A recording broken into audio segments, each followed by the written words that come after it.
আসসালামু আলাইকুম। আজকে আমরা ফাংশনের পর্যায়কাল কিভাবে নির্ণয় করে অনেকের এই সমস্যা আছে শুনছি।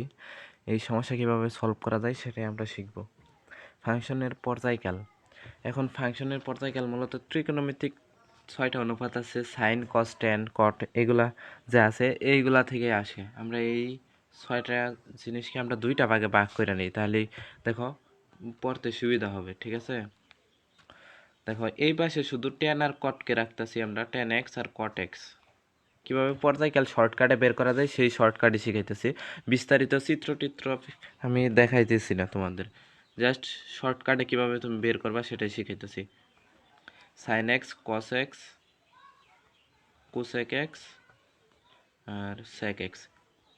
ঠিক আছে, এগুলা একসাথে আলাদা আলাদা, মানে এইখানে 4টা লিখলাম ওইখানে 2টা লিখলাম। এটার কারণ কি? এটার কারণ মূলত একটাই, কারণ এই 4টা একই রকমের আর ওই 4টা একই রকমের। ঠিক আছে, এখন এই জন্য আমরা 2টা ভাগ ভাগ করে লিখব। দেখো এটা আগে লিখি আমরা। এই যে দেখো সাইনের উপর এখানে মনে মনে 1 আছে, এখানে 1 আছে, এখানে 1 আছে, এখানে 1 আছে, তাই না?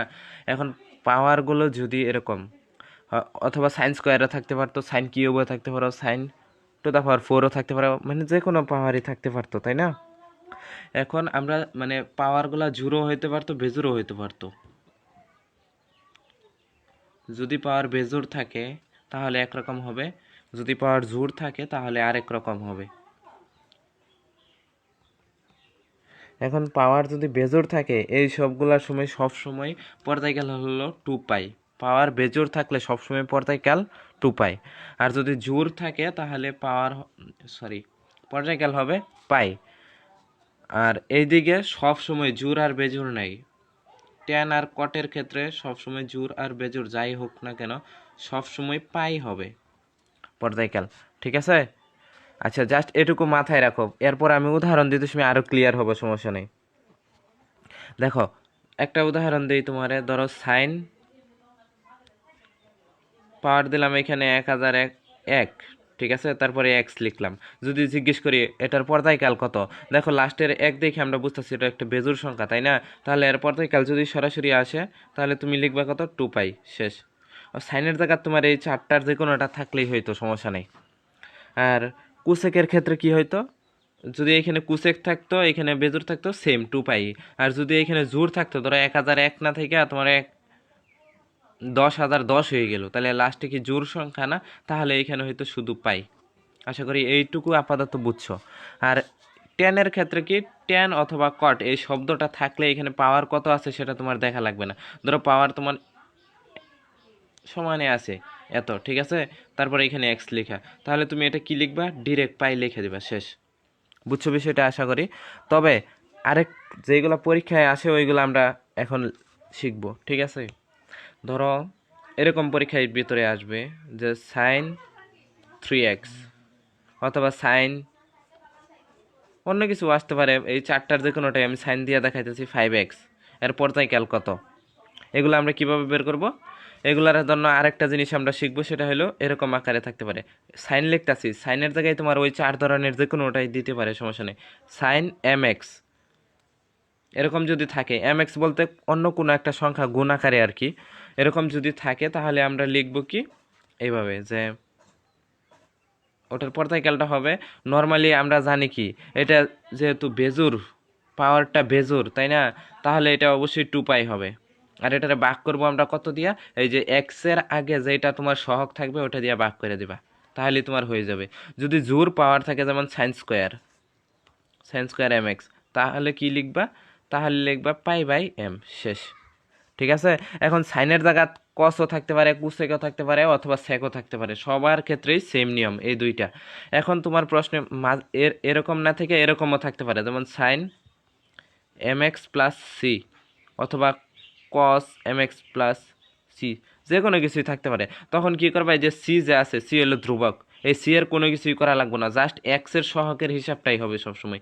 যেহেতু এটা কি 1 আছে মনে মনে, তাই না, পাওয়ার সাইনের পাওয়ার 1 মনে মনে, তার মানে 2 পাই হবে। আর ভাগ করবা কত দিয়া, এম দিয়া, শেষ। এইখানেও সেম 2 পাই বাই এম। এই যে সি যে লিখলাম ধ্রুবক, এর কোনো ভ্যালু নাই, মানে এটা হিসাব করা লাগবে না, সমস্যা নেই। ঠিক আছে, আর টেনের ক্ষেত্রে টেন বা কট শব্দটা থাকলেই সবসময় তোমার এরকম tan m x plus c অথবা সি ছাড়াও থাকতে পারে, অসুবিধা নেই। সবসময় টেন অথবা কট শব্দটা দেখলেই তুমি পাই লিখবা, পাইরে ভাগ করবা কত দিয়া, এক্সের যে সহগ আছে সেটা দিয়ে, তাহলে তোমার হয়ে যাবে।